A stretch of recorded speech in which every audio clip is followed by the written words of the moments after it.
Hello, folks. Welcome to another new episode of the podcast. This one is number 627, and it's called Emina's Long Journey to English Proficiency. So this is a conversation with my friend Emina Tuzovic, who has learned English to a proficient level as a non-native speaker of the language. I'm so impressed by her because she's achieved so much in her learning. She says it's been a long journey. Let's find out all about that journey of English learning in this conversation recorded at the London School of English just a few days ago. Before we get started properly, I'd just like to mention my podcast sponsor, that's italki. If you're looking for one-to-one teachers, or at least just one one-to-one teacher, if you're looking for one one-to-one teacher, how many teachers is that, Luke? 11? No, just one. If you're looking for one, we get it, Luke.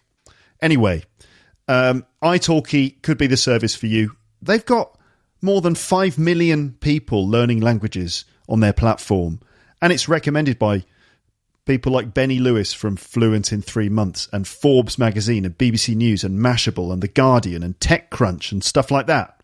Loads of people are using it. It's a very well-established platform. Say no more, Luke, you're thinking. Okay, I won't. All I'll say is that when you buy some talking time with a teacher that you find on their platform, italki will send you a voucher for a free lesson. Okay? It's convenient, it's affordable, it's professional. Check out italki by going to teacherluke.co.uk/talk or just click an italki logo on my website. You're listening to Luke's English Podcast. For more information, visit teacherluke.co.uk. Hello, listeners. Welcome back to another episode of the podcast. I hope you're doing well.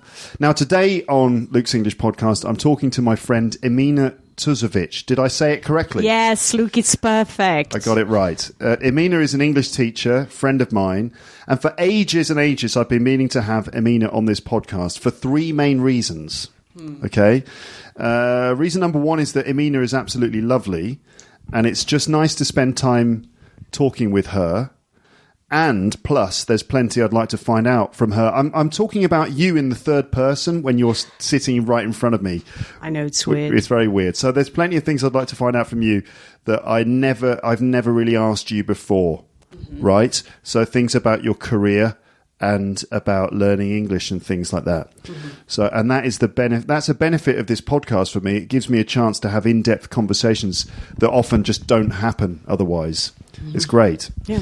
So that's the first reason. The second reason is that Emina is a non-native speaker of English who's learnt the language to a proficient level, good enough to do things like a master's degree and a PhD and to teach English at a high level. To deliver workshops and seminars and just to live in the UK for a good length of time. So she must have some valuable insights and experiences about learning English because she's done it herself. There I go again, referring to you in the third person. Is that the third person? She? That is, isn't it? Yes. Yes, okay, good. Emina's the sort of person who knows all these things. So Emina's, been there and done that and got the T-shirt. So I'm sure she's got lots of good things to share. And thirdly, Emina's a very well qualified and experienced English teacher. And so I'm sure that she has loads of insights into learning English from that point of view as well, including certain areas of specialist knowledge as a result of academic studies, including things like the challenges faced by native speakers of Arabic when they learn English. Now, I've never talked about Arabic speakers of English on this podcast before, not specifically, so hello to all my Arabic-speaking listeners, or should that be, and now I'm going to try and say a word in Arabic, marhaban. Marhaban. I've got a record of saying words in other languages terribly badly, like mangling other people's languages on this podcast. Anyway, hello to my Arabic-speaking listeners. As I said, it's been quite hard to pin Emina down and interview her, mainly because our timetables are different. I live in Paris, she lives in London, and also because she goes to bed so early in the evening. So it's been quite difficult to arrange a time. But thankfully, the universe has finally allowed it to happen here at the London School of English in Holland Park in London. That's where this is being recorded. This is where I used to work and where Emina still does work. So the aim here is to have a long-ish, natural conversation with Emina, touching on topics like learning English, cultural differences in the UK, teaching English, and her academic studies in linguistics. Right. So, hello, Emina. How are you today? I'm feeling very well. Yeah, good. Yes, I'm feeling very well. You? I'm okay? Fine, yeah. It's nice to be back. Yeah. It's really nice to see you. I haven't seen you now for about 2 years. Yes, I think so. Yeah. Yeah, so it's very nice to be here. I was just asking you before, have you ever done a podcast? Well, you listen to podcasts, but I do. Have you ever done one? No, I haven't, no. Okay. Yeah, how does it feel to be podcasting? It's really, really, I'm really excited. So thank you for inviting me, first of all. Yeah. I'm a bit nervous, but I'll do my best, I promise. What are you nervous about? What's the worst? What's the worst that could happen? I don't know. It's just like when you're here, everything will be fine. Yeah. Don't worry. Don't worry. I'll look after you. So here we are at the London School of English. It's nice to be back and to see some familiar faces. I don't know how familiar you are with my episodes, but this is quite a sort of personal podcast. Okay. And so the listeners know me quite well because I do share things about my life. So it's good to start, I think, by talking about how we know each other and perhaps some background into our relationship. And also random tangents are always welcome. In fact, they're to be expected and are sort of encouraged. Okay, so how do we know each other then? I think we met in 2008 or 2009. Probably 2008. 8. Yeah, I reckon. Yeah. Was it the same time that Andy joined? Yes. Okay. Yes, it was just basically Andy joined perhaps like a few months before I started. So, right. Yeah. Okay. So we know each other from work, basically from working together. Yeah. Being in the teacher's room together and stuff like that. I have to say those were still like one of my favorite years of my life. We had so much fun. It feels like, I don't know, when I see you, it's just like I felt really nostalgic. Like it's as if we grew up together. It feels like that. Yeah, it does feel like that. Yeah.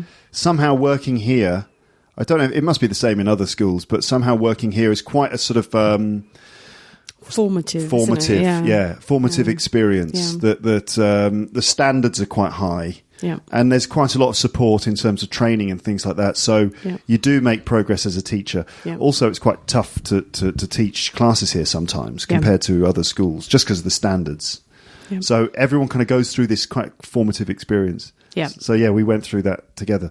Do you remember any like funny moments or anything? Do you remember we used to have communal computers? So 4 computers, and then we would kind of have to arrange who's going to use the computer. Yeah. And I remember when I started, I know now it sounds ridiculous, but it was just about doable or okay to give your students like a handwritten piece of paper, just something that you would write down, like a hand, handout. But obviously now this is just like, oh my God. And everything has to be like really finely published, almost like published material. If you make your own stuff, it's got to be really good. Exactly. Yeah. Exactly. Yeah. It was just really different. And what I really enjoyed is that we used to write lessons together. Yeah. So we just liaise loads, and that was so much fun. And also just being in the teacher's room between lessons, just laughing and joking and and stuff like that, and just sharing funny experiences that we've had in our classes. Yes. Because there's whenever I tell my other friends about funny experiences I've had in class, they never really understand. They always get the wrong end of the stick, and they just don't get it. It's very hard to talk to my friends about teaching English because they've got certain ideas of what it is. They don't know what we do. But with other teachers, you can kind of have a lot of fun. Yeah, I have to say my friends and family, they still think I teach in secondary school, primary school, and they always ask me, oh, so you're on your summer holiday? I'm just like, no, that's the busiest, part of the year. You don't understand. Yeah, they think in August that we're on holiday. Exactly, they think that we teach children. Yes. They think that basically, I always think that people imagine that my job is me squatting on the floor surrounded by 4 Japanese children, and I've just got 3 colours, pieces of card blue, red, green, yay, and that's it, and then I have a holiday. But it's not like that, is it? No. I remember things like just like laughing about the different names that our students call us because they get our names wrong. Yes. Oh my God. You're Emina, but do they get your name wrong? Oh God, loads of I'm always either I'm usually Emma.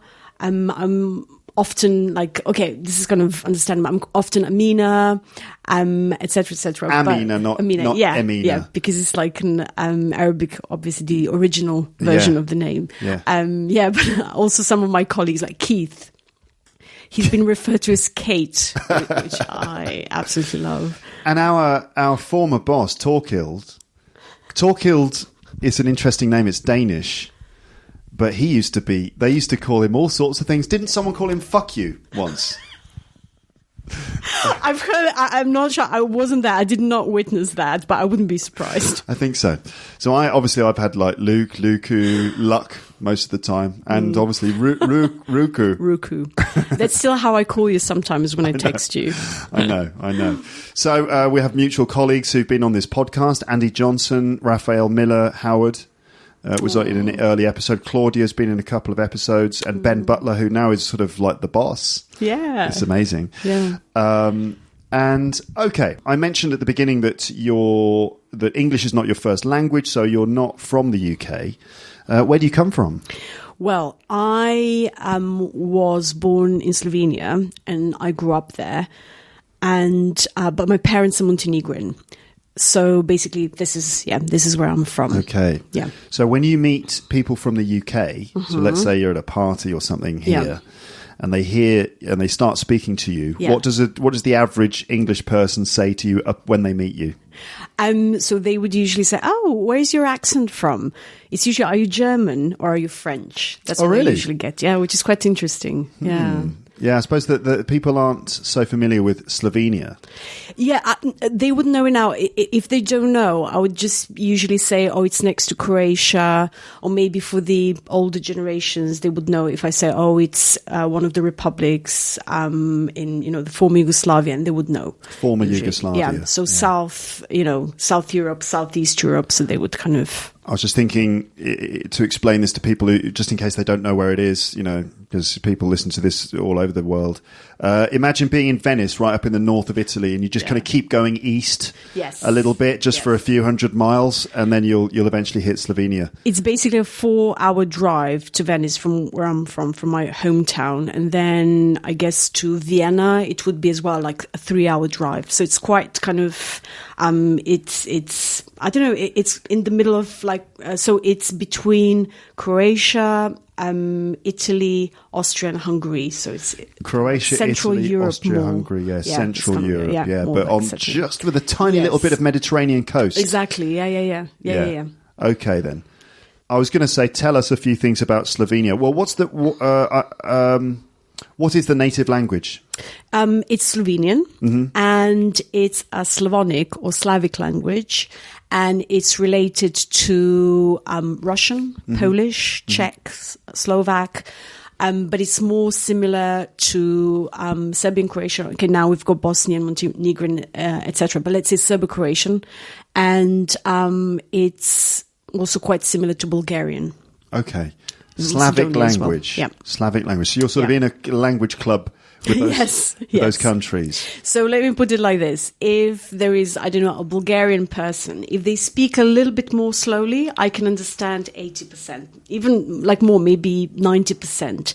But then if I listen to a Russian person or Polish, it's a little bit kind of like more removed. So I need to understand what they're doing with certain sounds to be able to kind of grasp, what word they're using. So it's you mentioned sounds. Is that the difference then? Isn't it vocabulary, syntax? Yeah, sorry, I wasn't clear. Yeah. So basically, because we've got our words are very often the same. They've got the same root. Yeah. But we might pronounce them in a slightly different way, or maybe they use like a different sound. Like, for example, in my language, we would use L in a word, but a Polish person would use the word with the same root, but instead of pronouncing it L, they would say U. So you need to know what kind of how these changes work in different languages. And if you can crack that, oh my God, you can understand a lot. Wow. Actually, yeah, it's quite interesting. Do you speak any Russian?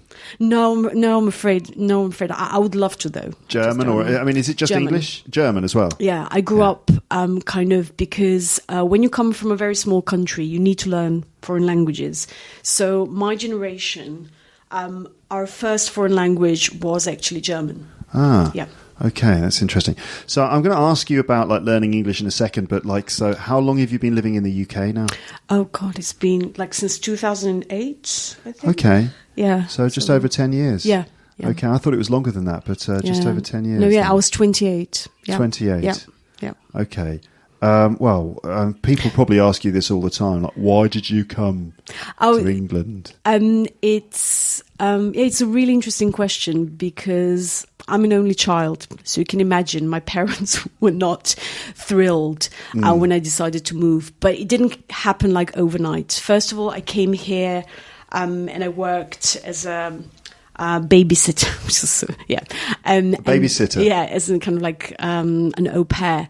And afterwards I went back home, and then I just I really, really missed London, like really, really missed it.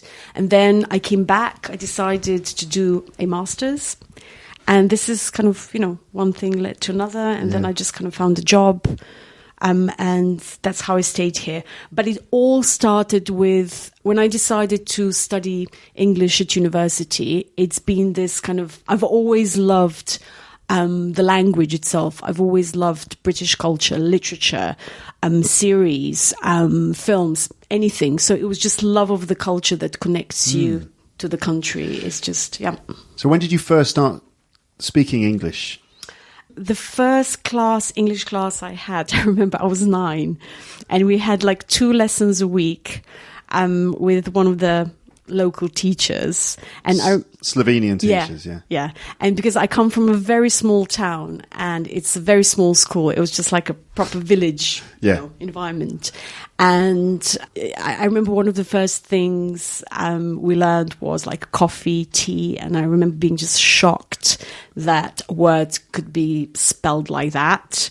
Because you mean spelt wrong? Yes, it was just, I was like, what? And because my language is, the spelling and pronunciation is very regular. So it's almost for every sound you would have a letter. So there aren't many irregularities. Yeah. Okay. But so you had your classes when you were 9, and it was kind of like a bit of a shocking moment to see this strange spelling that doesn't connect with the pronunciation. Exactly. So I was just like, first of all, it's, your teacher drills kind of coffee, coffee, coffee. And then it's just like, the way we would see it is like, tse, o, f, f, e, e. Because this is how we learn the spelling. It's just you would do it phonetically. Because, for us, it's kind of really difficult, especially as a kid, to connect, the sound to the spelling. Like for, I think, most of the learners, it's notoriously difficult. Do you reckon that's the biggest difficulty with English? One of the biggest difficulties. Spelling and pronunciation irregularities. Yeah. Okay, we can come back to that in a bit. All right, so 9 years old, you're struggling to spell or pronounce coffee. Yeah. How did that then become this thing where you like, how did you get your English to this level now? So first of all, and just to all the lovely people who are listening to your podcast, and to all the lovely learners of English, especially, it's a long journey. So I would like to say, it happens, very quickly. However, I think the most important thing is that you enjoy it, and you don't do it because somebody tells you to do it or because you have to do it for whatever reason, but it has to become part of your daily routine. So what happened with me, obviously, when I was 9 years old, I mean, you don't know, what you would like to do in your life. And, but maybe I always felt, I don't know, what I heard in class was really interesting, because sometimes I would hear it when I watch films. So, for example, the word coffee. This is kind of, you would recognize it then when you watch a film or when you watch a series. And I just found it really interesting and rewarding that, oh my God, this is kind of, this is actually being used. It's not just a teacher teaching you, 1 plus 3, which maths I just always found incredibly boring. Abstract. Yes, just, exactly. Quite abstract, just sort of numbers, and you think, well, how am I going to apply this? Exactly. But then you're watching, like, I don't know, what would it be, like Seinfeld or something? Yes. And they're, hey, George, let's get a coffee. And you're like, which is interesting. That's like an advanced... I love George. Yeah. Jerry! That's an interesting thing about English, that, it's one of the things that English has that not that many other languages have, which is just that it's very pervasive. Yeah. It's in all the films and the series, and if you want to watch the big franchises like Game of Thrones or Marvel, Avengers and stuff, then there's, you're going to be coming across English there. So it's sort of like quite pragmatic in the sense that, this stuff is all being used out there in the world. But it's there was just one more thing I wanted to say, which is really important. Where I grew up, everything you watch, most of the stuff, I would say 95%, we don't have a voiceover, but subtitles. So you hear the language from an early age, and that helps so much. It does, doesn't it? Yeah. A lot of countries still don't do that. Yeah. For various reasons, like France, for example, there's still a lot of dubbing because the French language, they want to protect it. It's French, to an extent, is like English in the sense that it's an international language. So France wants to try and maintain the standard and all that stuff. Yeah. Okay, then. So, all right, so you started to notice words and stuff in films and things like that. And then what? What age did you... Like, what level were you then when you were about 12? That's a very good question. So when I was 12, let me think, I was still in primary school. So secondary, isn't it? You back call it home primary. is primary, but that would be like middle school or something like that. Yeah. So basically, I remember like at school, we would, you have like an affirmative sentence, a positive sentence, and then you make questions and negative sentences, etc. So I remember we were doing that. We did like the present perfect. Mm-hmm. All the tenses, etc. But like where I grew up, it was very grammar kind of oriented.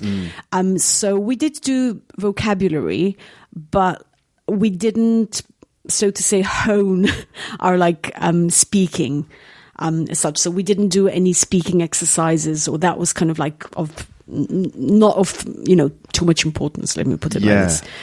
And then when I went to secondary school, when I was 14. English was actually my second language, foreign language. Do you remember? German was my first. And I remember we went through everything very, very slowly because, as I say, it was the second foreign language. Yeah. And then I just thought, because I just did so many things in English, like I listened to the lyrics. I was obsessed with Pearl Jam and Soundgarden. Yeah. For our younger listeners, probably you have no idea who I'm talking about. Did you used to? Well, I was grunge? Never really into that American grunge stuff. Oh yes. A bit. Nirvana, obviously. Yes. But no, I was more, at that time, I was more interested in sort of the older stuff, like I was into the 60s and 70s stuff. And things like that. So I never really got into Pearl Jam and Soundgarden, but a lot of my friends did.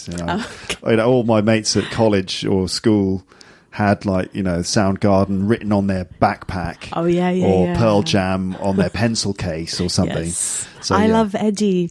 Right, Eddie Vedder. Yeah. Okay, so you kind of started to get interested in English because you were seeing it, in song lyrics. It was just everywhere. So when you said you did a lot of grammar and things, did you feel like you could speak English when you were learning grammar like that? So weirdly, because at least when I was in school, I was a good student, but I wasn't mega motivated because that was not the cool thing. You were not, this was just not something you would do. And it just happened spontaneously without kind of, putting too much effort into it. But what I would say, when I was 17, I decided, well, actually, I can say stuff. And when I go and meet people who don't speak my language, I can actually communicate.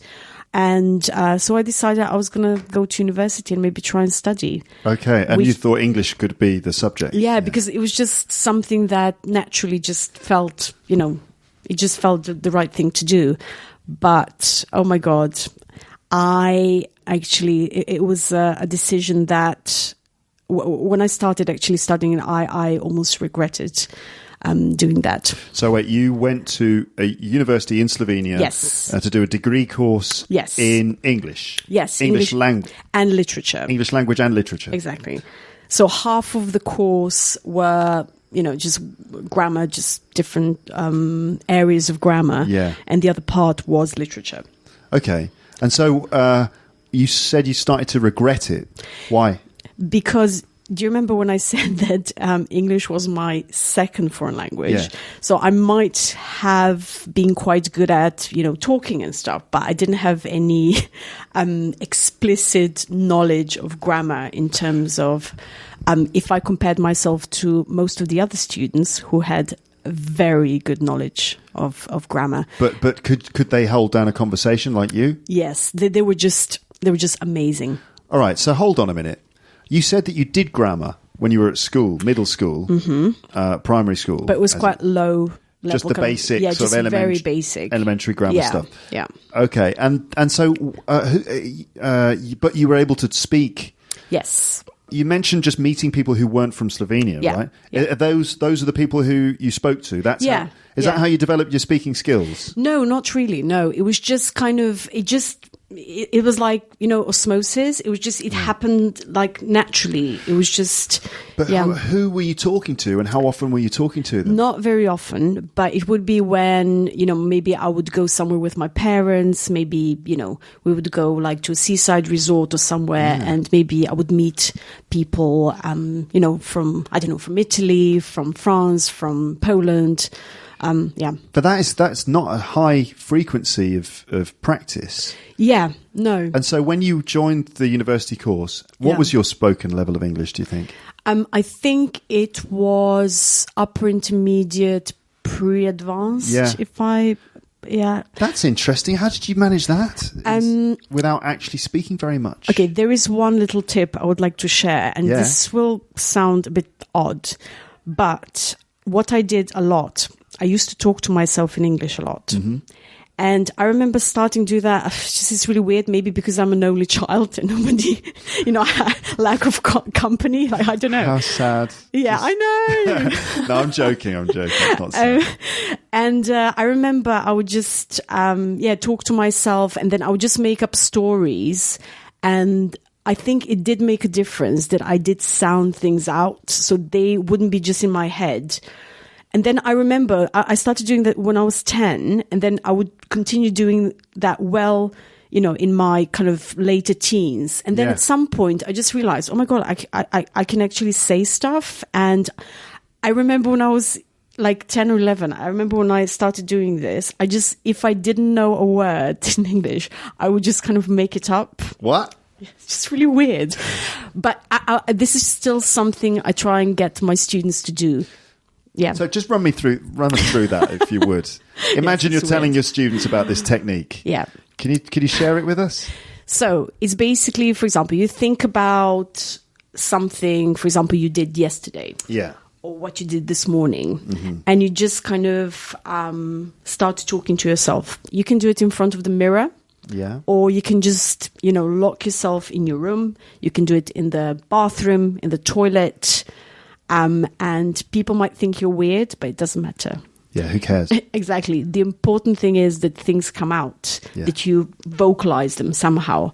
And if you don't know a word, it doesn't matter. Just kind of keep on talking. So I'm just imagining. So when you don't know a word, meaning you want to express an idea, you don't know no word for it. So you would just find some words of just something. A filler of some sort. You can use the word, thingamy-bob or thingamajig. Or actually, I noticed that our students don't use the words thing or stuff enough, right? Yep. They're both very useful words, and we use them a lot. Yes. But people they don't realise that thing, the countable one, and stuff, the uncountable one, are super useful words. You can just use them anything and finish your sentences with things like, and stuff like that. Exactly. Which is like, kind of covers everything, doesn't it? That's interesting. Talking to yourself. Yeah. Bob's your uncle. Do you remember that that was your favorite one? Still is my favorite one. Oh my God, Luke. Any long-term listeners will know that Bob's your uncle. It's an expression though, isn't it? It's one that people use. Yeah. I just maybe use it a little bit more than an others. Average person. Yeah, maybe.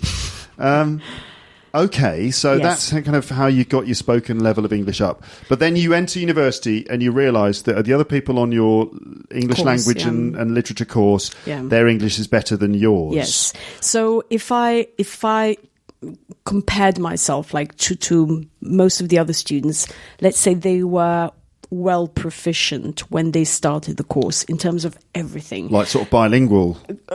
Kind of. I mean, it depends how you define being bilingual, but very high level. And I have to stress here that because, as I've said, I come from such a small country, everyone needs to speak a foreign language. It's really important, especially if you're a younger generation. And that was also the reason that just the background, the situation, the circumstances basically push you to do that.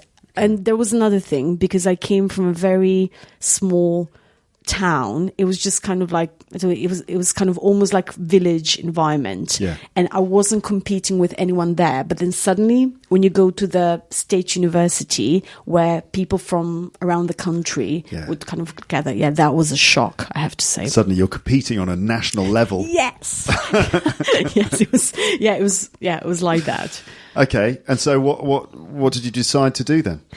Well, I have to say the first year was quite a struggle. Especially, I told you, I was like an okay student. Yeah. And then suddenly, oh my God, I failed an exam. Did you? Oh my God. But the exams back home are we've got a different system to what you have, what you would find here. Yeah. It's basically, everything is clustered. Everything is done in the summer, like most of the exams. All the exams happen in one period. Yeah. So they're all clustered together in one period. Okay. Yeah. And so if you're having a bad time at that time, then you're screwed. But you've got it depends, but usually you've got 3 or even 4 tries. Now, if you fail, the 4th time, that's a problem. It's like you better go back to your village. Yes. No more uni for you. Yeah, but you didn't. I didn't. You passed on your second time. Yes, I did. I did have those. Oh my God, there was this really difficult exam in my 3rd year when we had to translate into English and into Slovenian. And I remember, oh my God, it was really embarrassing.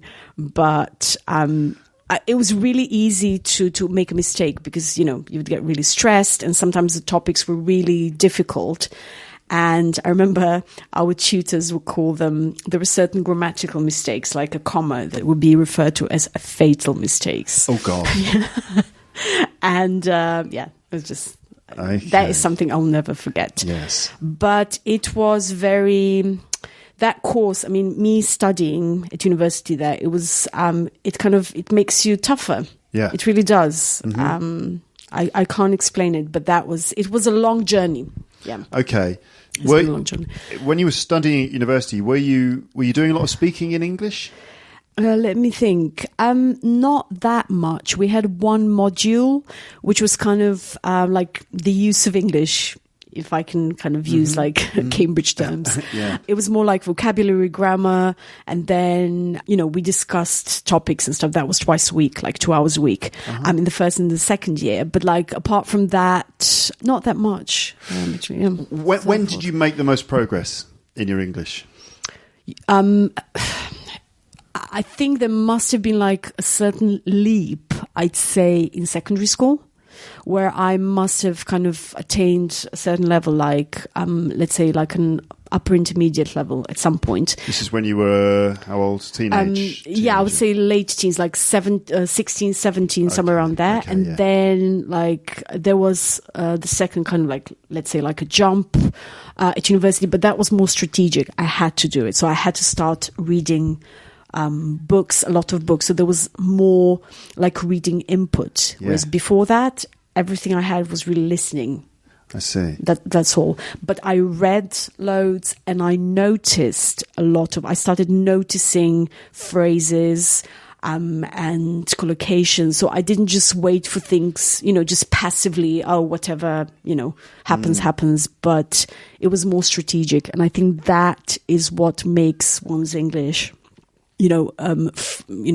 going all the way up to, I don't know, CP. So you can take I can share a story. My best friend her English was intermediate when she was in high school, so kind of lower intermediate. What age is that? That was when we were 16, so we were kind of like in the same class. She didn't decide to study English, so she's not a professional in those terms. She's not a teacher. Yeah. And then she went to the States for 1 month where she kind of unlocked her English. Yeah. It was really strange, but as if there was all this latent knowledge in her head. And then suddenly when she came back, she was talking. And then she started reading. She's an avid, like one of those avid readers. She's crazy. She's just a proper bookworm. Yeah. Unlike me, I would say, I do like reading, but not as much as she does. She's crazy. Yeah. And she basically managed to get her English up to the CP level, which she passed 2 years ago. CPE, Certificate of Proficiency in English. Yes. The highest certificate you can get. Yeah. Yeah.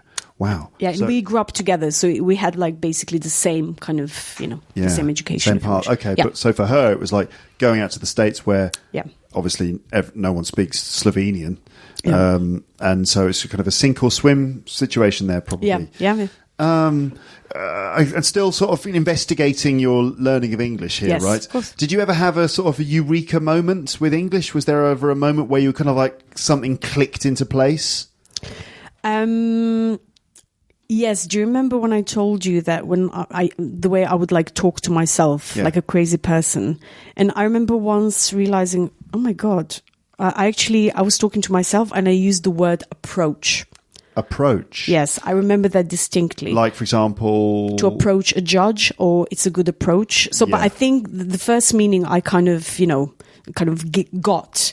The meaning of moving towards something. Exactly. Yeah. It was kind of like, I remember I must have been like 16 or 17 and I was like, oh my God, actually, why do I know this word? Where does it come from? I remember that distinctly. And that was basically when I realized, okay, maybe I do kind of learn stuff in a certain way that I'm not aware of, which was, What do you reckon? How do you reckon that happened? How did you learn that word? Now that with the benefit of hindsight and experience. I think I used to watch a lot of kind of series with, happening illegal kind of legal dramas and things. Yes, and it was like, you're on a like objection and stuff. These are the words that you learn when you watch a lot of that stuff. Like with the defense attorney, please approach the stand or something. Yeah. This is kind of and then because I remember distinctly like thinking, oh my God, where did that word come from? And that was one of the moments I will never forget. Interesting. And so after university, you thought to yourself, I'm going to go to the UK. But you chose the UK, you didn't choose the States. Your friend chose the States. Yes. You chose the UK. Why? Because it's better, obviously, but... of course. Because... Lol. Just joking, American listeners, as you know. Anyway. Because I guess... that's a really good question. But I think when I did my course, it was very much based on... university course. It was very much based on British English, British culture, English literature, like British as in literature, and that was basically the main pull, I would say. Okay. We did have American literature, which I think is absolutely amazing, and but this was just one of the courses we did in American English. Yeah. So you first came probably 2005, 6, 7, something like that. Okay, so that I came to the UK for the first time when I was 17, and I did like a language course. Oh, really? In Brighton.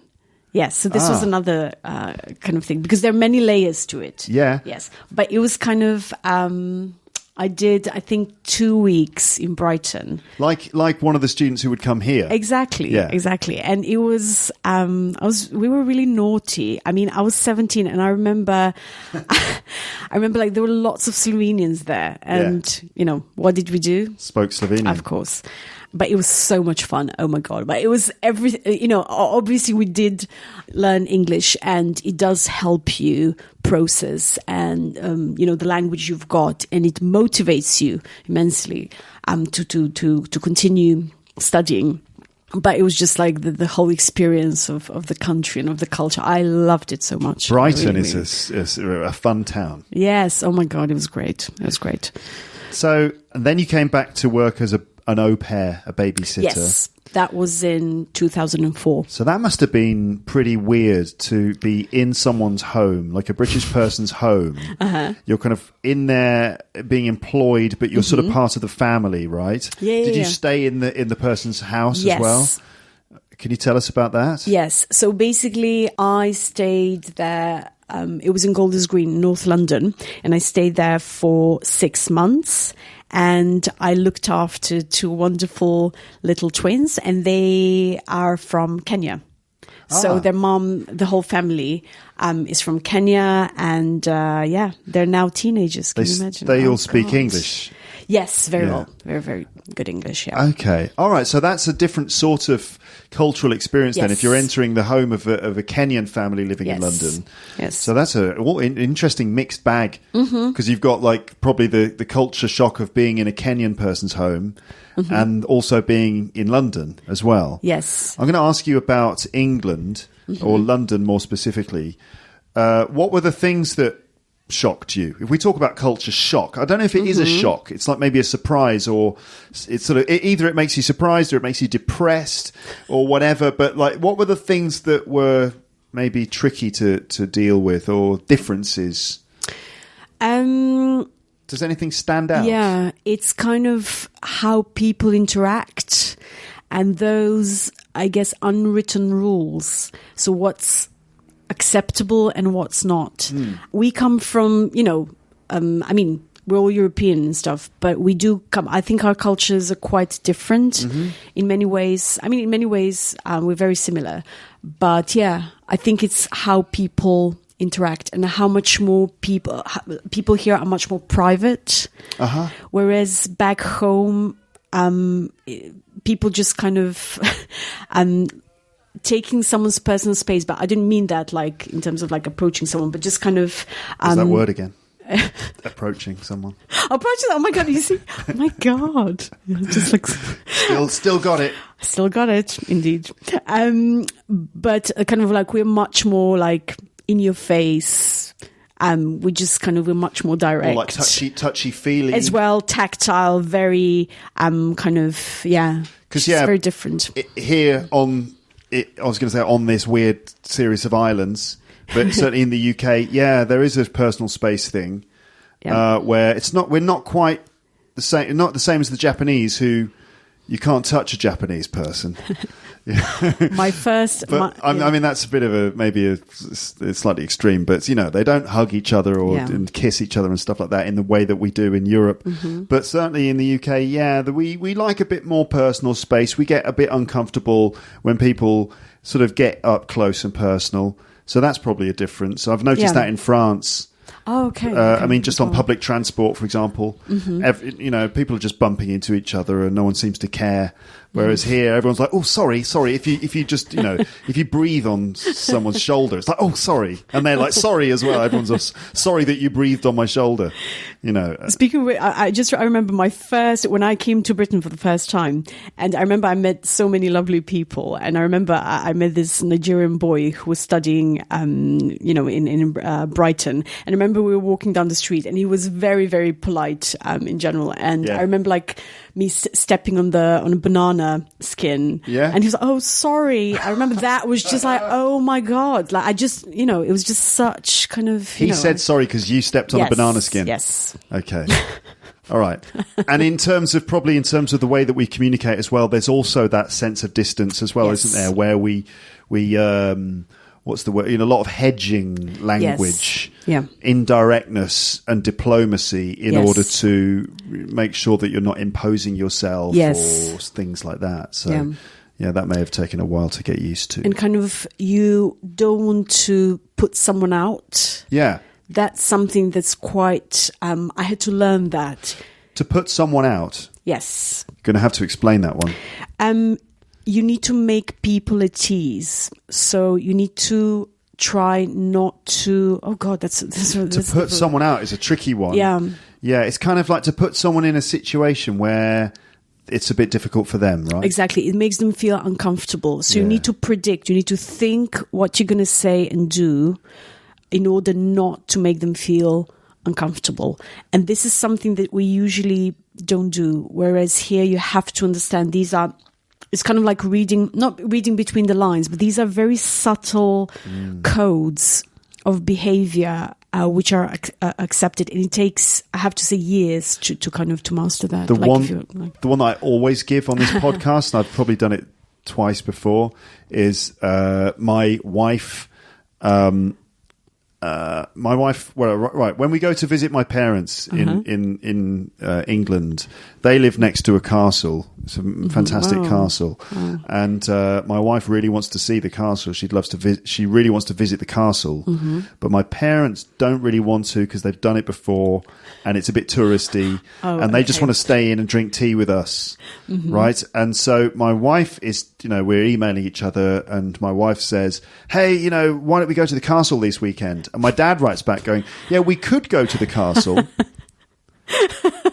Yeah, it's just, but that's, So we could go to the castle, and then it's probably something like, but also we'd like to, catch up with you properly. Yeah. And then my wife reads the email and she goes, oh my God, we're going to go to the castle. Yeah. And I'm like, are you crazy? Did you read the same email as me? There's no way we're going to the castle. Yeah. The way that sentence was constructed, we could go to the castle, but, which means we don't want to go to the castle. It's just, it's amazing, like from just how we communicate. It's just all these kind of different shades of meaning. And this is something actually some of my colleagues do at university as part of sociolinguistics. So how, all these subliminal meanings. What was that force called? Delta? Do you remember? What? Oh, oh God! It's come on, illocutionary force. Thank is it? Thank you very much. Illocutionary, or yes, illocutionary force. What's that? It's like if learning English is like becoming a Jedi, then illocutionary force is the thing that you're trying to attain. It's what it flows through the language and it binds our culture together somehow. Yes. But anyway, what is illocutionary force? It's the subtlety, the subtle shades of meaning. For example, what Luke's dad wrote, you can't take it literally. You need to read it in the context. Yeah. You need to understand the whole context to understand that he actually did not want to see the castle for the 10th time. Yeah. So I got the illocutionary force. Yeah. My dad writing, we could go to the castle, but we'd quite like to catch up means, no, we don't want to go to the castle. So that's the illocutionary force of that statement is we don't want to go to the castle. Yeah. So it's like, it's like someone saying, oh, it's a bit chilly in here, which means could you close the door, please? Or could you turn the heating on?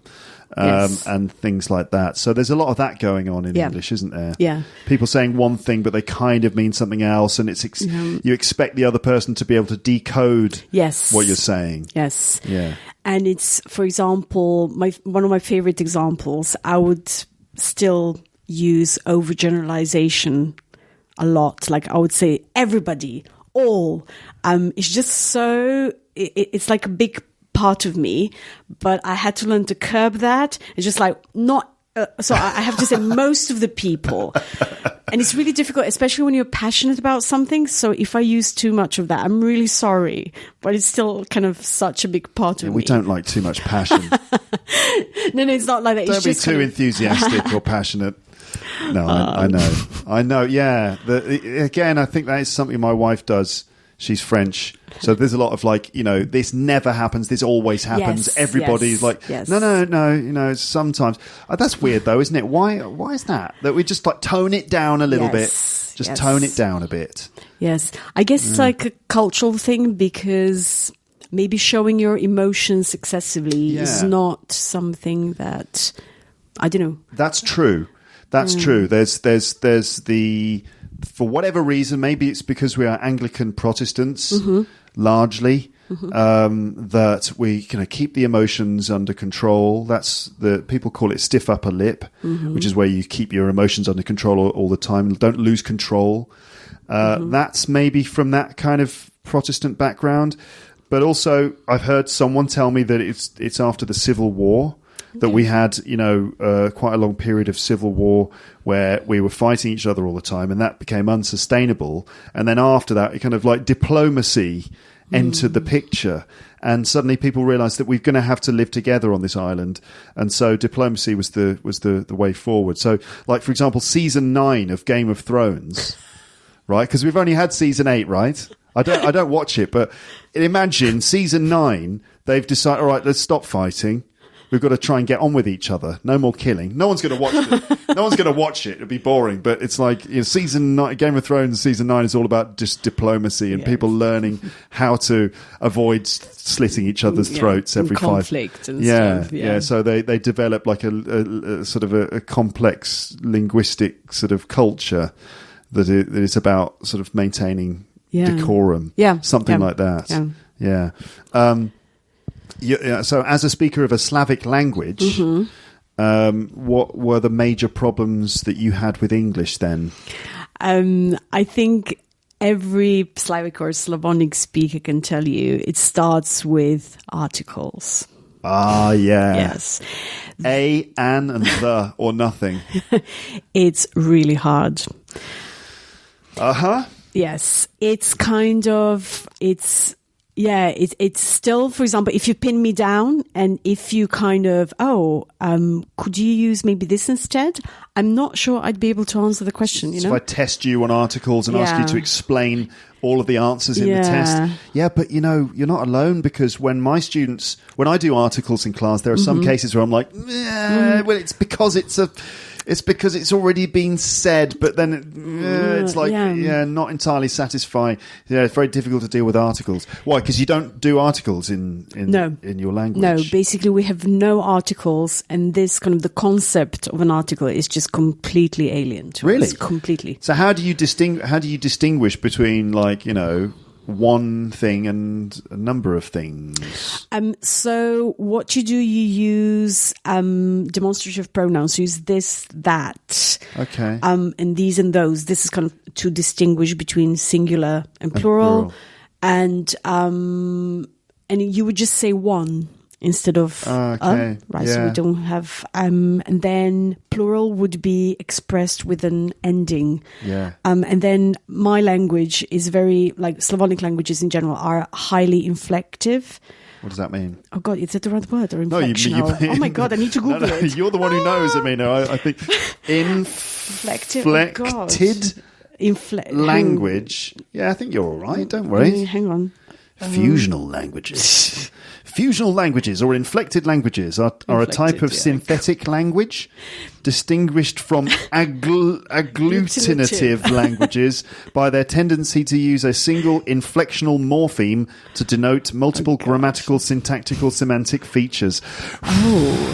It's very simple. So we've got a lot of inflections or cases, if you want. So for those of you who are, I don't know, for example, German, or who speak German, you know that you've got cases like nominative, genitive, dative, etc., etc. Yeah, I don't know about these things. It's just basically an ending you put to a noun. And it's just in English you would use a preposition. Okay.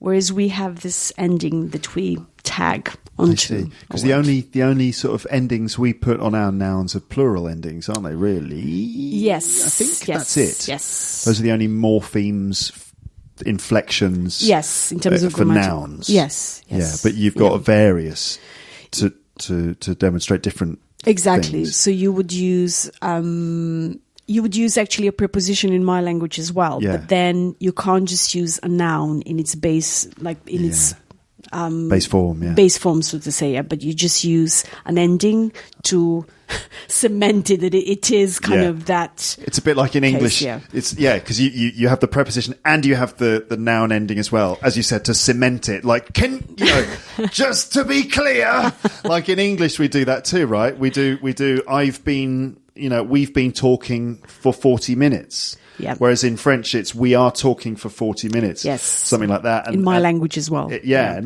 most languages probably. But in English, we're like the verb and the time expression, just to be absolutely clear. So that's it's something that's very what I found really interesting. It's something that one of our lecturers at university told us when I did my master's here. And he said basically that languages have got switches. It's when one switch is turned off, the other switch is turned on. So, for example, if your language doesn't have cases and these strange inflections, they will have something else like articles and vice versa. So that's what the linguists say, that there aren't any difficult or easy languages. They're all equally difficult or simple. It's just basically we're talking about different areas which are more difficult. Isn't it also like depending on where you're coming from? Absolutely. Like absolutely. For an English person learning Chinese, it's going to be more difficult than an English person learning French. Absolutely. In theory. Yeah. So it's, for example, for me, I don't think it would be too difficult for me to learn Polish or Russian, etc. But then I've been learning Spanish for the last few years, and it's kind of like it's not a Germanic language, and I can, you can tell basically. I can feel it. It's just there are so many things I had to learn from scratch, like things that Germanic languages don't have, which was quite interesting. English being the sort of melting pot that it is, does English have things in common with the Slavic language, with Slovenian? I think being an Indo-European language, we do share there are a lot of common denominators, things we share. I would say linguistically German is closer to Slovenian. It's just the way they evolved. It could be the proximity, because Germany is quite close to Slovenia. But it's also because English has evolved in its own way. It's unique in so many different ways. It's like a weird, crazy mutant, isn't it? Yeah. Between America and the UK and like Australia down there, down under, and like South Africa and Ireland and all these places, it's kind of like, let's team up this weird ragtag team of crazy people have like sort of turned the language into a weird thing, especially America, I think, probably. Okay then. Going back to articles, right? Yes. Do you feel like you're on top of it now? I'm not going to test you. But... Please don't. But I have to say, I have a confession to make. I do avoid teaching articles if I possibly can. What I try to do is correct my students if I hear it, because obviously if you miss out an article, I mean, it's not like the end of the world, but there is something missing. It's as if you ate half of the word or something. It's just something. It's like a little flag saying, hello, I'm an intermediate student. Yes, suddenly, even though I was advanced a moment ago, and now I dropped a few articles, and it's like... Yeah. It's like when Mario... when Mario eats a mushroom, he goes big. And then when he bumps into a Koopa Trooper, he goes do, and he goes all small again. It's like that. Yes. It's articles are very important. And I would say in general, I don't think about it. I really don't. But every now and then I will slip, I would say. I'll be honest. Was there something that you did to help you learn how to use articles correctly? It's just noticing, reading, and what I would say, especially in terms of when you listen to stuff, is just listening for the rhythm, for the sentence stress. For example, when you listen to a natural conversation, and then you see there is a certain little gap where a word or space that you don't stress, and this is the article. So, for example, ball, So I'm stressing ball, but a ball. A ball. Yes. Yeah. So, and that thing to listen for that kind of... I know it's really weird. I can't think of a... No, that's good. No, that's good. I think sometimes in learning English, when you're in that weird zone, that's the good zone to be in. Yeah. Like, talking to yourself or spending time listening for little guttural noises that people are making. Yes. And if it feels like it's crazy and weird, then you're probably doing the right thing. Yes. Because so many people they're not willing to be weird. Yes. Do you know what I mean? Yeah. Like, it's because they're not willing to do strange things, out of the ordinary things. They won't learn. So you've got to kind of innovate. In a sense to learn a language, I suppose. It's just you have to enjoy it and just kind of go out there and just, if you don't want to talk to other people or you have no one to talk to in English, just talk to yourself. It's great. It really is. Yeah. Okay. So can we just go back to your story, the story of Emina? Yes. So you're working as an au pair in London at this point. Then you go back to Slovenia, probably to kind of like, what am I going to do with my life? Yes. And then you came back because you're like, I can't leave London. Yes. Right. Yeah. And then you decided to. Well, when did you decide? I am now ready to teach, people. When did you become the Jedi Master of English? So basically, I started teaching before I started working as an au pair. So it was kind of when I was finishing my university. So it kind of happened, at the same time. And that's how I started. Teaching probably like one-to-one students. Things like that. Yeah, I used to teach actually kids for quite a few years. Yeah. And I always say, oh my God, if you can teach kids, it's the best possible prep for you to become a teacher. Yeah. It's great. Yeah. Okay. So then you thought, maybe I could teach English. That was basically when I was studying English at university. So this is when I started teaching English to kids, and they were like, some of them were 2 years old. Can you imagine? Oh, bless. And sweet. Very kind of very young, and up to the age of 4. And then I started teaching primary school kids, and then kind of teenagers, and then adults in the end. Okay. And then you came back to the UK. Yes. All right. And what did you do then? So, funnily enough, when I basically came here and I started doing my master's course, I had to get a job, right? Yeah. And can you believe it? I worked in market research for about 2 weeks. Wait, you worked in market research? Oh my God. What kind of market research? Nothing fancy. Call center. Grueling. It was. Wait, so you were one of those. Hello. What were you? What was the? Oh my God! What kind of company was it then? So basically, John Lewis. Yeah. John Lewis is a department store, a big shop where you can buy almost anything, and it's quite an upmarket one. Yeah, and it's a household name, right, Yes. in this country, so everybody knows it, and it's a brand you grow up with, right? Yeah. So basically, they were doing market research for John Lewis, so we had to ask questions to the people on the phone, and they were gathering data. Were you cold calling people? Yes. Ooh. And some of them would get really, really upset. So you're there at home. Yeah. Right. So some random member of the public is just sitting at home minding their own business, and ring, ring, ring. And they think, oh, who is this? People don't normally call me on the telephone. This must be important. And they pick it up and they get you, and you say what? Yeah. It's just like, hi, I'm really sorry to disturb, but would you have a few minutes for me? We're just doing blah, blah, blah, blah, blah, blah. And I was just trying to make small talk and I have to say, like, the number of nice and patient people I've come with, honestly, they were willing to talk to me for half an hour. Wow. And I will never forget that. That's why if I ever get a phone call like that, I will take my time. It's just because I know there's this poor person, doing the job, and it's really hard. Was that good for your English? I did learn a new word, the pronunciation, which is midwifery.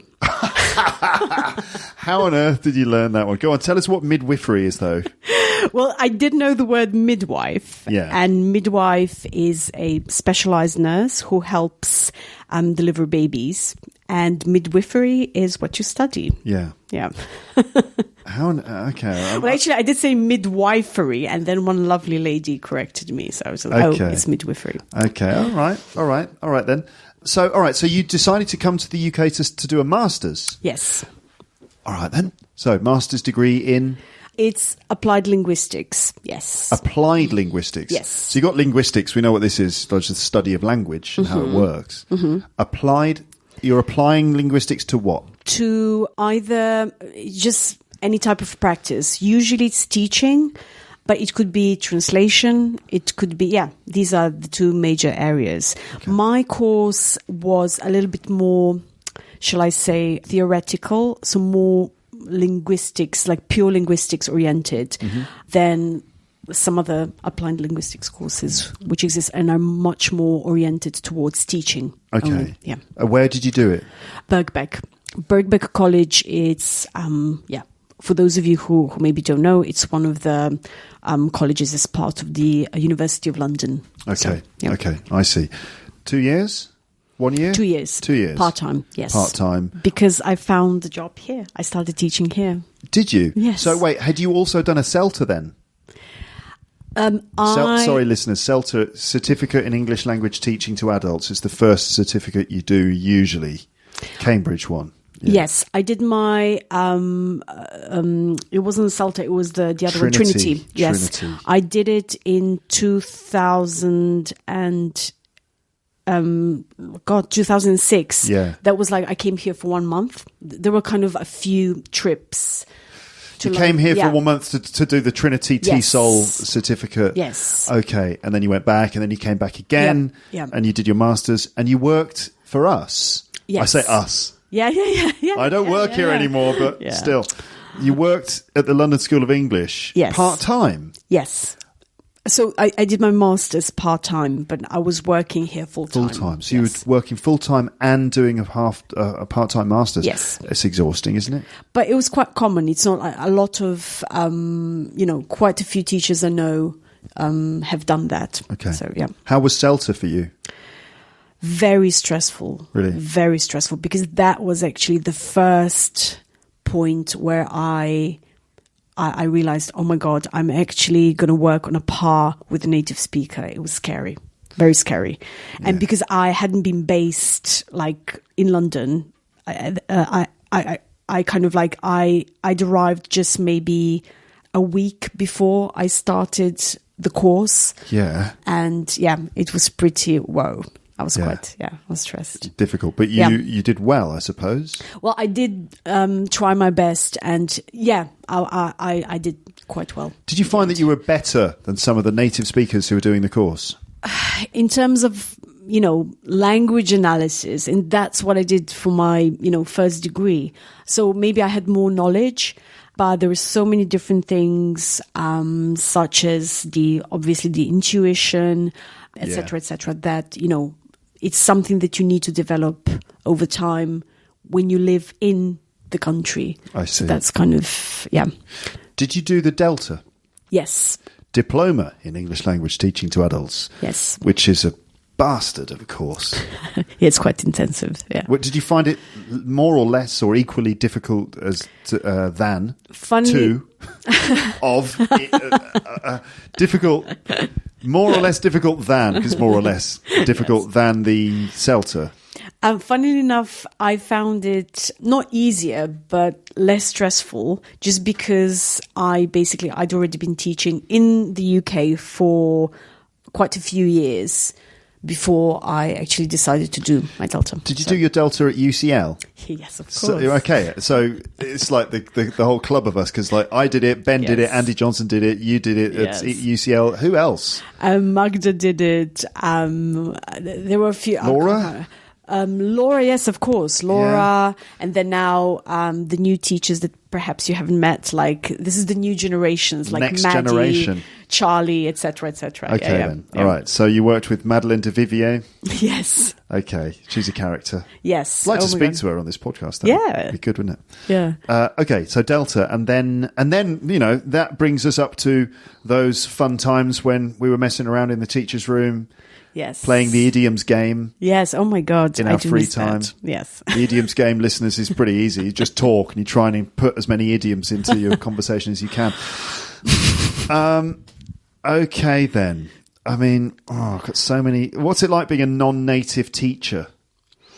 I have been, I would say, blessed.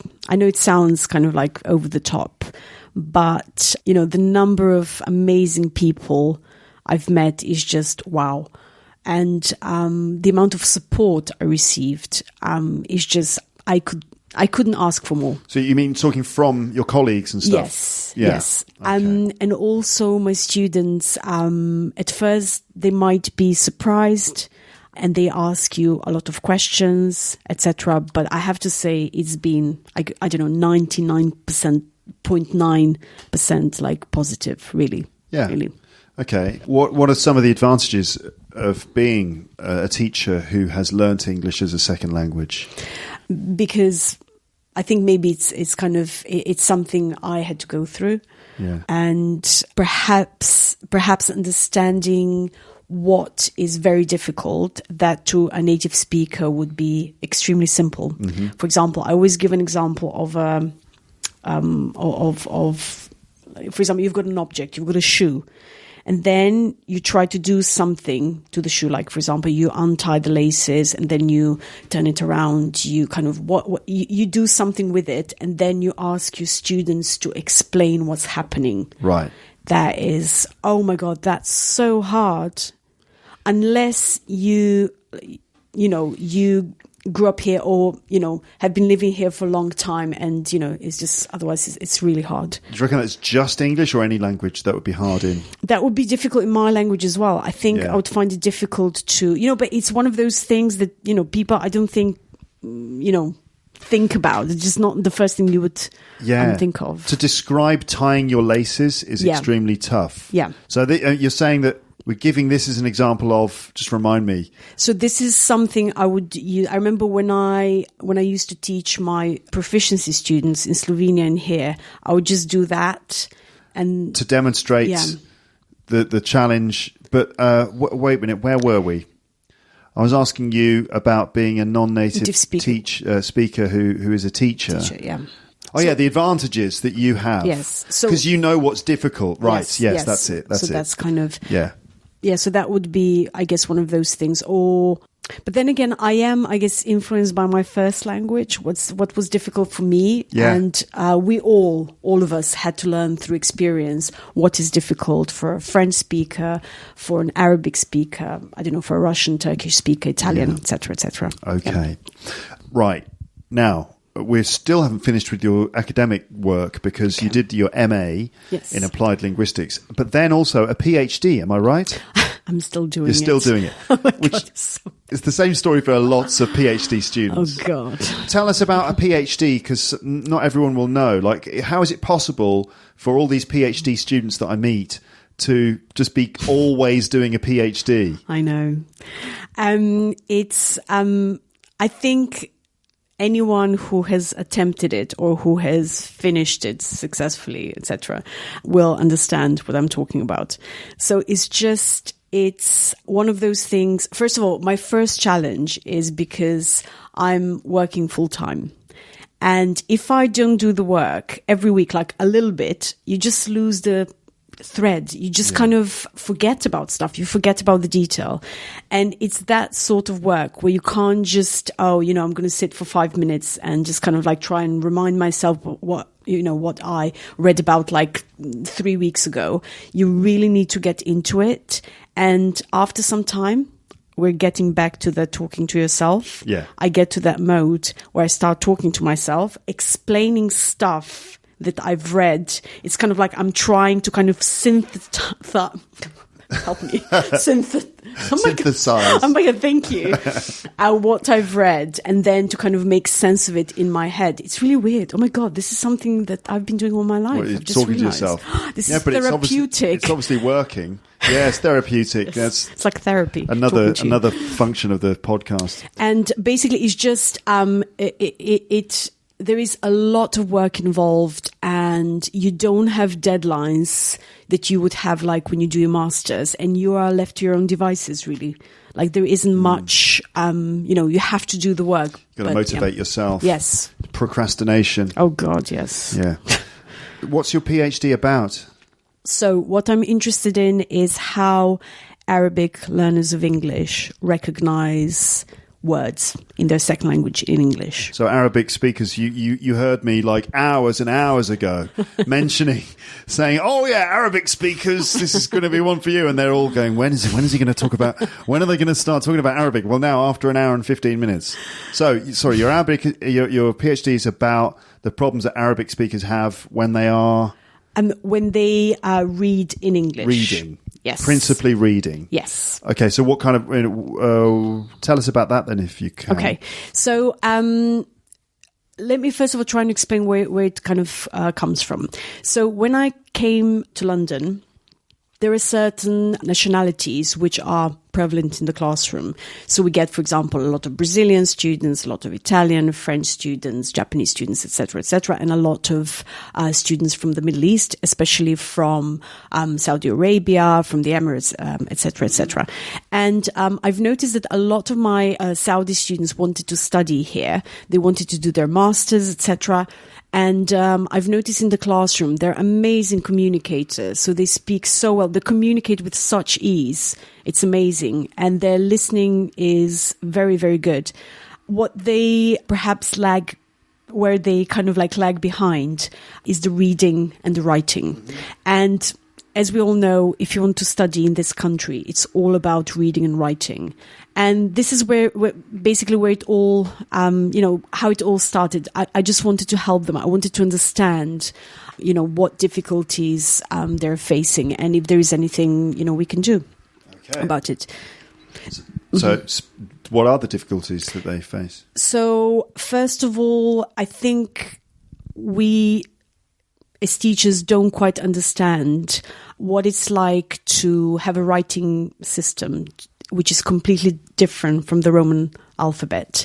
And I'm not just talking about, writing from right to left. If you're Arabic. If you're Arabic. Left to right for us. Yes. It's not only that, it's so much more. It's the lack of vowels that you would write down in Arabic. It's the structure of sentences. So, for example, in Arabic, you wouldn't necessarily use capital letters and punctuation, not in the same way that we would use in English. And this is just to begin with. And then there's so many other things which are so different because we just come from very different linguistic backgrounds, and just because the conventions are extremely different. Right, okay. Do you also propose sort of solutions to those problems? Yes. So basically, I think what would often happen is like, I don't know, correct me if I'm wrong, but as a teacher, we would often ask our students, especially when we do academic English or IELTS, we would ask our students, just, skim the text. I'll give you 3 minutes. Mm-hmm. But we don't give students a tool or something to help them, first of all, to read the words successfully and to do it very quickly. Yeah. So it all boils down to reading words accurately. So not focusing on the whole text, but just kind of like, let's start with the words. So what I propose is, especially when you've got academic words, break them down into syllables. That does wonders. Second thing, I would suggest our students to highlight vowels. Yeah. Because the consonants will be quite self-explanatory. So vowels and consonants, just in case you've forgotten, listeners, because obviously you know, the vowels are A, E, I, O, U, and the consonants are all the other ones. Yes. Right. Okay. So in Arabic, I don't know Arabic at all, but they don't write the vowels in their writing then. Is that correct? Yes, short vowels, like most of the short vowels wouldn't be written down. Some vowels are.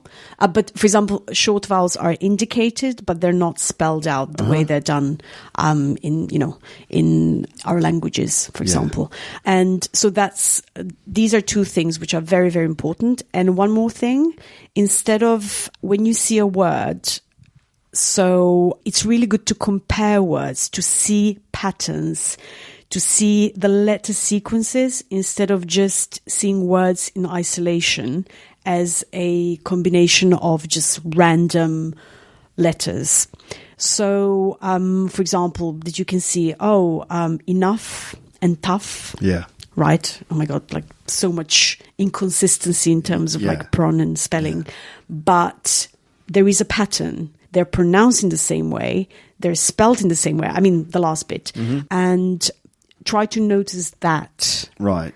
So it's about noticing patterns, maybe helping the students group certain similar words together. Exactly. Just playing with spelling, like removing all the vowels. They've got to put the vowels back. Yeah. Splitting a word up into syllables, and they've got to try and put all the syllables together or something like that. And there was one more thing I forgot. It will come back. But these are kind of these are. Are these things that people can do on their own, or is this stuff that teachers have to do? I think teachers could set an example. So maybe especially like breaking words down into syllables.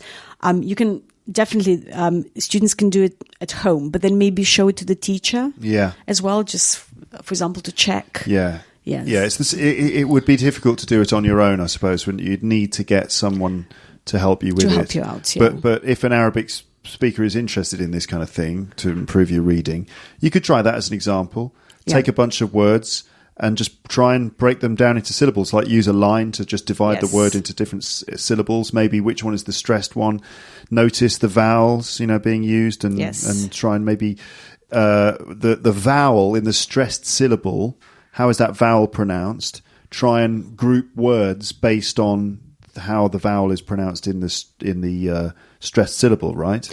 Yeah. That kind of thing. Yeah. Like the sort of stuff you get in English file course books, where they ask you to categorize different things by their sounds and spelling or things like that. And also, for example, I'm just checking my my app. I've got this Oxford Learners Dictionary, and I think they do divide the words into syllables, especially longer words, so they will kind of. So using the Oxford Learners Dictionary, you can actually see the words broken down. Yes, it's Oxford Advanced Learners Dictionary, for example. Oxford Advanced Learners Dictionary, yeah. And I think a lot of dictionaries, also like online Cambridge Dictionary as well, they break the word down into syllables. Okay. Yep. All right then. Emina, I could just keep going and talking to you for ages. We've been talking for over an hour and 20 minutes. Wow. And I'm sure that my listeners have been enjoying this, because there's a lot, you've had a lot of experiences and learned English very successfully and all the rest of it. So, it's very interesting talking to you. Thank you for being on the podcast. Thank you for having me. It's been a pleasure. Yeah. And just to say hi to all your listeners. Yeah. And don't give up, and just talk to yourself like a crazy person. Any other things that just like, what are the most common pearls of wisdom that you give to your students? Obviously, talk to yourself like a crazy person and stuff like that. Any other little pearls of wisdom before we go? This is kind of it's for everyone. As I do most of my research on my lovely Arabic learners, I usually encourage everyone to just read on a daily basis. It doesn't matter, Instagram, feeds, anything that you're interested in. It doesn't have to be a boring book or something like that you're not interested in. Read about cars, cooking, oh my God, anything, films, music, anything you're interested in. And just kind of try and do it. For example, you start with 5 minutes a day and then try, I don't know, then maybe by the end of the week you can read about 10 minutes a day, and just keep it up and just do it every day. And then when you watch TV, try to find something on Netflix, like, 5 minutes of a sitcom, and, try to spend when you listen to the first part, to the first minute. Yeah. To the first 5 minutes. Yeah. First of all, without the subtitles. Yeah. And then when you do it for the second time with subtitles, Yeah. and then the last time again without subtitles. It's just like 5 minutes. And in total, it will be 15 minutes. And that will do wonders. Every day or like regularly? Maybe regularly. Yeah, Maybe yeah. not. Okay. Yeah. Emina, thank you. Thank you. And thank you, Luke. yeah, what should we do now? Isn't there a pub happening? Yes, there is like this Prohibition Bar. Do you know what that is? Prohibition Bar? Yes. Do you know what that is? Well, I know that there's a pub up the road, the what's it called? The Ladbroke? Yes. Which is the traditional pub that we always used to go to. No, that was the Castle. Ladbroke. No, there's the the other one. There's the Castle on the corner, but then there's like the one that the older generation used to enjoy going to. Yes. I'm talking about things like Dave Clark. Oh my God! Do you remember Dave Clark? Yeah, of course I do. Who was one of the writers of what is it? Grammar for Business. Yes. That grammar book that many of the listeners may have used in the past. But Dave Clark and various others used to get together at the Ladbroke. And the Castle as well is on the high street there. Yes. But what's this Prohibition Bar? The Prohibition Bar is one of those places that's supposed to kind of like, I don't know, mimic the 1930s or 20s. kind of like Al Capone era places when alcohol was banned. Why are you looking at me like that? It's just like, oh my God. So this is in the 20s or 30s in the United States. Yeah, alcohol was prohibited, and so you got these kind of speakeasy bars where they would be illegally drinking alcohol, and then the police would arrive and they'd all have to run away and stuff. So there's a bar that's open that's like it looks like a Prohibition era illegal bar inside, but the point is that it doesn't say anywhere that it's a bar, so you need to know where it is, and then you knock on the doors, and then there is a dodgy guy opening the door, and then you have to give him a coded like sentence. Shut up. No, really? Seriously, yes. And then if you say the right thing, they will let you in. And they actually make money? Yes, you would be surprised. Yeah, I am that was surprised. all the rage, like, I don't know, 2 years ago. Yeah, was it? Yeah. Which is the most ridiculous sort of marketing plan, isn't it? It's like, okay, here's what we're going to do, guys. We're going to open a new bar, but here's the twist. No one's going to know it's a bar. No one's going to know where it is, and you're not allowed in unless you've got a special code. Yep. It's like, are you crazy? Look, they're very successful. Normally bars do the exact opposite, where they're like, we are a bar. Look, come in, everyone. Everyone's welcome. Do you remember Subtlety? Subtlety, yeah. Yes. Okay, well, maybe we'll go there and have a cheeky pint. Yes. Yeah. Now, I'm not sure they serve pints. I think it's more like cocktail-y thing, because it has to be kind of, Oh, really? Yeah, the 1920s, 30s. It sounds like a pain in the neck, this place. Do you think it would work in Paris? Yeah, probably. Yeah, any kind of concept like that, any clever clever concept is going to work. All right, Emina, let's finish this now. Thank you again, and speak to you again soon. I'm terrible at ending these. I just don't know how to end them. You've done a great job. I'll just say that's it. Yes, that's it. Then. That's great. Okay. Thank you, Luke. You're welcome. Bye, everyone. Bye.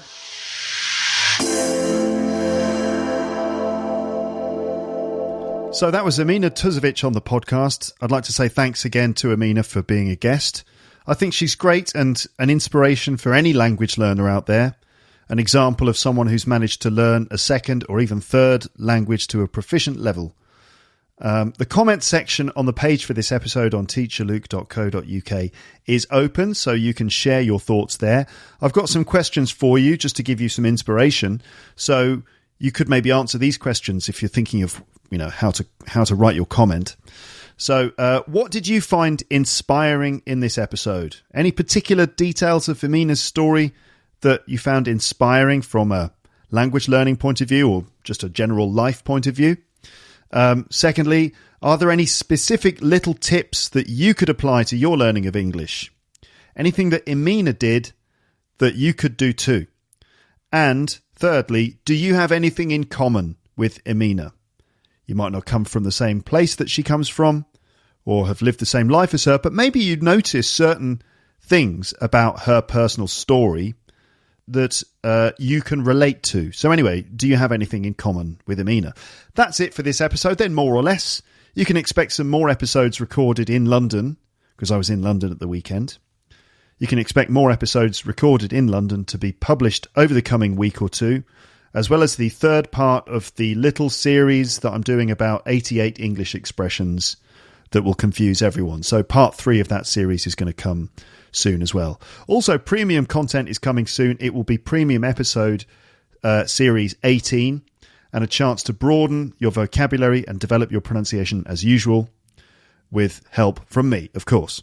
So to get access to the premium stuff on a computer and in the Luke's English Podcast app, sign up at teacherluke.co.uk/premium.